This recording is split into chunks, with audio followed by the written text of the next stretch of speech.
Golden shower கோச்சிக்கிட்டு வரலையா? விடுங்க, வந்தா வரட்டும், இல்லைன்னா அமுதன் அப்படியே ஓகேம்மா. ஓகே ஓகே சிஸ்டர், நன்றி. அமுதன் அப்படியெல்லாம் சொல்லாதீங்க, அப்படியெல்லாம் சொல்லக்கூடாது. நம்மளுக்கு பெஸ்ட்டு ஃப்ரெண்டு அப்படின்னும் போது அவங்களெல்லாம் நம்ம அப்படி சொல்லக்கூடாது.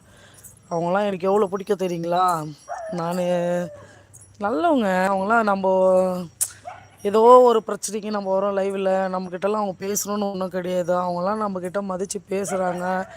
அவங்களுக்கு எவ்வளோ வேலை இருக்குது. அதெல்லாம் விட்டுட்டு நம்ம லைக் வராங்கன்னா அவங்களுக்கு நம்ம மரியாதை கொடுக்கணும். அந்த மாதிரிலாம் எதோ பேசாதீங்க ப்ளீஸ். அந்த மாதிரிலாம் பேசினா மனசு கஷ்டமாயிடும் முதன். அந்த மாதிரிலாம் பேசாதீங்க. நான் எதாவது தப்பாக சொல்லியிருந்தா மன்னிச்சிடுங்க. தயவுசெய்து அப்படி சொல்லாதீங்க. நம்ம லைவில் வருவங்க எல்லாமே நம்மளுக்கு அண்ணா, தம்பி, அக்கா, தங்கச்சி, அம்மா, அப்பா இப்படி தான் நினைக்கிறோம். யாருமே ஜஸ்ட்டு வந்தாங்க, பேசுனாங்க, ஏதோ சூப்பர் சாட் பண்ணாங்களா, போனாங்களா, அதான் வேணாம். ஃபஸ்ட்டு நம்மளோட உறவு, உண்மையான அன்பான ஒரு உறவு. அதுக்கப்புறம்